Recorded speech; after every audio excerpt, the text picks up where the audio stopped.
Namaskar everyone, welcome to the channel. Let me check if the mic is correct because I usually put it off. Yes, it is switched on. So in today's video I would like to share my own journey because one thing that I started this channel is to also share my own experiences so that it might aid you also in your seeking, in your sadhana or whatever. So one thing that I notice is a lot of people ask me, like, how do you keep up these practices? Don't you struggle with it? So one thing that I make sure that I put out in this channel is each and everything is something that I've experienced, something that is really happening in my life. I'm not sugarcoating it or pushing it in some other way. So do I struggle with my practice? Definitely I struggle with my practice. So I would like to talk about a phase where I was struggling a lot. It was a month and a half back, before the lap of the master. Certain things started happening within me. I was finding it hard internally. All this little bit of confusion was arising. Even though I was doing the practices, I was not finding that joy and happiness, and I was like, what is happening? Like I am putting out in my YouTube videos that doing Shambhavi will make you happy, bliss and happiness, and if I am someone putting like this and I am doing it and I am not getting it, then am I putting something which is not happening? Does the practice really work, or is it just simply I'm faking it? And all these confusions started arising within me. The videos that I was putting, I was finding it hard to put out so many videos. I thought, I will reduce the videos. I was finding it hard to answer all the queries. So a lot of things were started happening. But one thing that I noticed within me was, usually I would have blamed the practice. I would have blamed the volunteering. I would have blamed the amount of activity I was taking up for all these struggles. But when I look back now, there was a fundamental change within me. I was always saying, I am responsible for this suffering. But what is the cause of this suffering? How can I change it? I was constantly looking within myself for the cause of this suffering. I was not blaming my external situations, not the people around me, not the volunteering, not anything. But within me, I was looking for what was happening. I'm a person who has never skipped Shambhavi. For me, Shambhavi is like breathing. Whether I'm happy, I do Shambhavi. Whether I'm sad, I do Shambhavi. Whether I'm eating, sleeping, whatever it is, my day is Shambhavi. So even though I was struggling with all these internal conflicts, I kept up my practice. It was a bit hard to sit for the practice, but still I used to sit, because I have made myself in such a way that before sitting for the practice, I say this to myself: today I'm going to waste 21 minutes on Shambhavi. I'm not going to get anything out of this, nothing I'm going to get out of this, but still I will do it with utmost devotion. That is how I sit for all my sadhanas, because I have learned to waste my time, and I just say, I do not think I'm doing something big while doing Shambhavi. I just think I'm going to waste time, but I will do this wasting of time with utmost devotion. So all these things I was doing, but still I was struggling. That's the truth. So that is when lap of the master happened, and I registered for it. Also, the next step that a person can take after the programs or during the programs is to get trained for the satsang training. That is, every month there is a satsang, so we can get trained to conduct that, which is the first step in becoming an inner engineering teacher. So there was a teacher training orientation during the lap of the master, so I registered for that. So all these struggles were going on, but I was okay. A lot of struggles happen, but that is fine. I have made myself in such a way that my day-to-day activities are not hampered by all these struggles and conflicts. So I went for it, and I thought I would get some answers. I really wanted some answers, like, why is this happening? And I knew, being there, things are just fastened up. So I just went there. So I reached there. I attended the teacher training orientation. It was very beautiful, and I got my answer, I have to say. On the last day of the training, in one of the videos, Sadhguru says this: when you're going to teach yoga, just do this one thing. The other person should always be more important than your own life. When you're standing there as a teacher, or when you're going to impart yoga to someone, your importance in your own life should be the most less. And that just opened up something within me. Immediately I realized why I was suffering. I was suffering because I had started giving so much importance to myself. My videos had started picking up. I had started getting a lot of feedback of how good it was. So I realized that all this thing had made me think that I was doing something very big, something very great, and what I was only doing was the most important thing, and what others were doing were less significant than that. So I had started somewhere unconsciously I had giving more importance to myself. But when that one sentence Sadhguru said, everything just went back. I realized why I had started doing this in the first place. I had just did it because it was the most needed at that time, and I had started doing it because the world needed it, I felt. So I had started doing it. It was not for me to get fame, it was not for me to get noticed. It was just so that the tool reaches other people. But I had deviated from that, and I was in my own thing I was going on. So just like that I got my solution to it. Why I'm saying this is you need to understand being in this path, being a seeker, sometimes it might feel lonely, sometimes it might feel the practices are not working, but keep it up. No matter what, you have to keep it up. If you just keep it up, you will find your answers. These dark days will come sometimes, once in a while, but it is at that time you have to intensify the process. You have to just push it through, because even the dark days are important. Everything you have to experience. Being on a spiritual path, I feel that everything is beautiful. You have to experience the highs, lows, whatever it is, whatever happens inside, you should feel like that. So there I had gone thinking that I would not put out videos, but now you might see that I am putting Hindi videos. I will also be putting out Telugu videos, because the kind of activity going on over there, the kind of intensity with which the volunteers, the brahmacharis, they are all doing the activity, I was feeling like, yalla habibi, I'm not doing anything, I need to do more. So here I am, I'm taken up so much things, and I am even wondering, can I even do all this stuff? But for me, this is not activity, this is also sadhana. Posting a WhatsApp status is as important for me as doing my Shambhavi in the morning. I consider each and everything nowadays as a sadhana for myself, and the amount of it just feels so involved in doing each and everything. One more thing that I would like to share, two more things I would like to share is, the video is getting long, but still let it go. If you feel like listening, you can listen. This is very intense for me. This was very, very intense, and it still hits me when I think about it. The event was, I was volunteering for the Sannidhi program. A Sannidhi is a tool provided by Sadhguru, which we can bring in our home so that we can feel his presence, which aids us in our sadhana, and which consecrates our home, which energizes our home like a live temple. So I was standing there with Namaskaram, directing people to the Sannidhi so that they can just look at the Sannidhi, stay with it, and if they want, they can take it home. So I was standing there like this, simply standing like this, when a person dressed in white and white, you see in movies, a very well respected person, a little aged person wearing white shirt and white dhoti. When you see him only, this is a well respected person, who is at the head of the family. So I was also like this. Suddenly he came to me.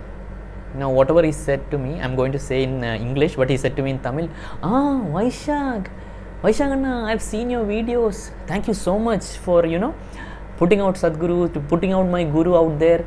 You're doing a great job. He said like this to me, and I was also like, thank you Anna, thank you Anna. And suddenly he just bowed down and touched my feet. I just lost it over there. My heart just melted. I don't know what happened. I started crying. I couldn't stop. I was just taken up. I couldn't say anything. For those who have gone through Bhavaspandana or the BSP program, it was essentially a BSP for me. The entire 3 days of BSP, where you get a glimpse of the other side, I just got it in that one moment. I thought myself I was a good devotee of Sadhguru. I had devotion in me. But when I saw this person, I knew I had no devotion. I am on my I have not reached anywhere in my journey. Because for them, they did not consider someone's age, because that person is as old as my father. So he did not look at me as a young boy or someone he doesn't know or anything. He touched my feet only because I was taking the vision of his guru forward, and for him that was the greatest. His guru for him was ultimate, and bowing down, he must have seen the divine in me, and he bowed down to that. He did not bow down to the Vaisakh, the personality that I have created, but he could see that divine in which the creation in each and everything. He saw that in me, and he bowed down to me, which I can't do. I might have been able to do it during my BSP days, but I realized that how much is there for me to go in this path. So that is something that the consecrated space has in the yoga center in Coimbatore. We might think expecting something, but we'll get totally different. It just fastens the process. Then another thing is, I would like to talk about my Angamardana practice. So during the Sannidhi volunteering, at the end we are requested to carry this 20 kilo Sannidhis and help the participants take it to their home. So 20 kilos, I have never, gas cylinder, mom asked me to pick up. I'm like, I am not picking up gas cylinder. But on that day I realized how much Angamardana has given my body. I was just lifting this 20 kilos, lifting it, walking 200-300 meter with it. It was heavy. I was feeling the heaviness, but I could feel that distance from my body, that it's heavy, but I can do it. Because even though it was heavy, it was just on and on. The happiness of carrying Sadguru and taking it to someone. Whole night I was doing it, and at around 12 o'clock when I thought I would go sleep, I thought tomorrow I'll wake up early at 8, do my sadhana late, but I just slept 4 hours and I woke up. It was so intense. I do not know how to put it in words. I do not know whether my words are able to convey it. The very happiness and joy that the participants were showing when I was carrying the Sannidhi, putting it in their cars, they would just the smile on their face. They would ask me how I was, thank you, namaskaram. It was so touching. It was so touching. This volunteering for the Sannidhi was just a beautiful experience for me. And I'll tell you something more about the Sannidhis. Even when I was struggling with all the practices, what I used to do is, there are a lot of Sannidhis in our city. So I used to go and sit in front of the Sannidhi. Simply I would sit for half an hour, 1 hour, and suddenly everything would dissolve. All my problems, all my issues would dissolve. So this is what I'm telling you guys. If you are a meditator, or if you are not even a meditator, if you feel like something is not going right, just check around your city if there are any Sannidhis. You can just contact the local volunteer or local center and ask them if there are any Sannidhis, and most of the people who are having the Sannidhis will be more than happy to have you in their house. They would allow you to just sit there, because the Sannidhi is a temple. It's a live temple. It's a beautiful temple. It will just energize you, because we are like batteries, and sitting in the Sannidhi will just energize you. Believe me, this is in my experience. It happens. I still can't understand how it happens. I'll be going there with a lot of issues, but I'll simply sit and all the issues will just go away. And I hope you guys also make this happen. And also I have noticed this change within me after coming from the ashram is earlier volunteering for me was basically just Isha activities, because I consider that as spiritual, and things I do at home, like making groceries or doing things at home, that was not volunteering. But now I'm noticing is, even each and every activity, whether it's with my friends, whether it's with my family, I have become a volunteer. Not 100%, but 10-20%. It is slowly increasing within me. The so much volunteering time I have spent with Isha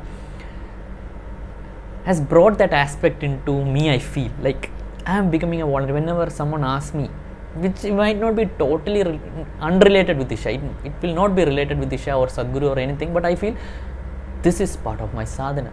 This is also my spiritual practice, and I'll do it. And I try to do it with full involvement. Whatever it is, I do not know how it has come into my life. I still don't know how, but I think it is because I have kept on volunteering at Isha. Because it is like continuous practice gives you something like that, is there, right? You keep on practicing something for a long time and it will enter into your life. So similarly, I have done so much volunteering in this 1 year that it is slowly creeping into my regular life, and it has brought a lot of ease in me. Earlier I had this thing that I had to be in the inner engineering activity to feel that explosion of bliss and happiness, but now I can feel that even at home, wherever I am, that involvement I can do with people, total involvement, I can get that. And this is so beautiful, and I hope this happens to each and every one of you. This is why I'm sharing all this with you, because I want you to know about my journey, maybe because you guys are also struggling with something with the practice. Maybe you're sick, you're not doing the practice, or you feel it's not working, but don't worry, just keep up the practice. It will happen, it will go boom. Just trust me on this. Also, as you know, the Cauvery Calling campaign is going on. You guys need to make this happen. This is very, very important, whether you're a meditator, non-meditator. Water is the most important thing. Maybe we are doing all the Shambhavi and everything, but if there is no water, what will happen? So guys, please contribute one tree. Let's contribute one tree. Each one of you can do that. One tree, 42 rupees is not that much. Even if you do not contribute a tree, please please put us your WhatsApp status, your Instagram post.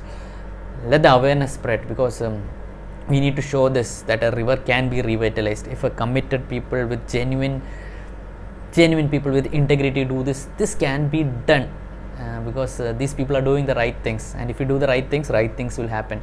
And if we show that Cauvery can be revitalized, this will be taken up all over India, and this will be taken up all over the world, because people want someone to take it up, but they do not know, but they can't find people with integrity, people who are committed to the cause. But you know, because I don't say you know, I'll say I know, I have seen the volunteers, the commitment they have. They are not worried about the future, they are just committed to the process right now, this moment. All the volunteers in Nisha are committed in the process. They are not worried about the future, they are not worried about the outcome, they are just committed to the process. And people who are committed to the process in the moment, they make wonderful things happen. And the team in Rally for Rivers are the epitome of that. They will make it happen, I'm sure, but they also need our support. So it's a humble request from me for all of you guys to give them your support. So I am also collaborating with Mukulanna of Yogi Re, because when you contribute through the crowdfunding campaign by Mukulanna, you get to if you contribute 100 trees, you get the live web Aahar session, which is the yogic diet, which is very powerful. Yogic diet is super, I'll tell you that, even though I don't follow it. But it is powerful. When I was following it, it makes my sadhana very easy. So it is good to have knowledge regarding that. So if you contribute 25 trees, then he will sponsor an underprivileged child under his Agastya program. So if possible, do contribute through that. So I'll be linking to it in the description. So please check the description below and click it to make the contribution. And also please like, share and comment. It's after a long time that I am saying this for my video. Subscribe to my channel, click the bell icon, it will mean a lot, because you know, the more you comment, I'll also answer your queries. And also, you know, YouTube will push the video, so that it reaches to a more number of people or meditators, whoever it is. Even if you're watching this on Facebook, do put a comment below, as I would really love to hear from you guys. A comment really means a lot to me, and I would definitely love to hear your comments. And do let me know if you have been struggling with your practices, and what more kind of content you would like to have from me. More of the interview series, or more of my own journey, or more of the Hatha Yoga teachers, or Cauvery Calling, whatever it is, let me know, so that you know, I get to know what is it that you guys want, and I can put out content like that. Hope you guys have a great time. Namaskaram.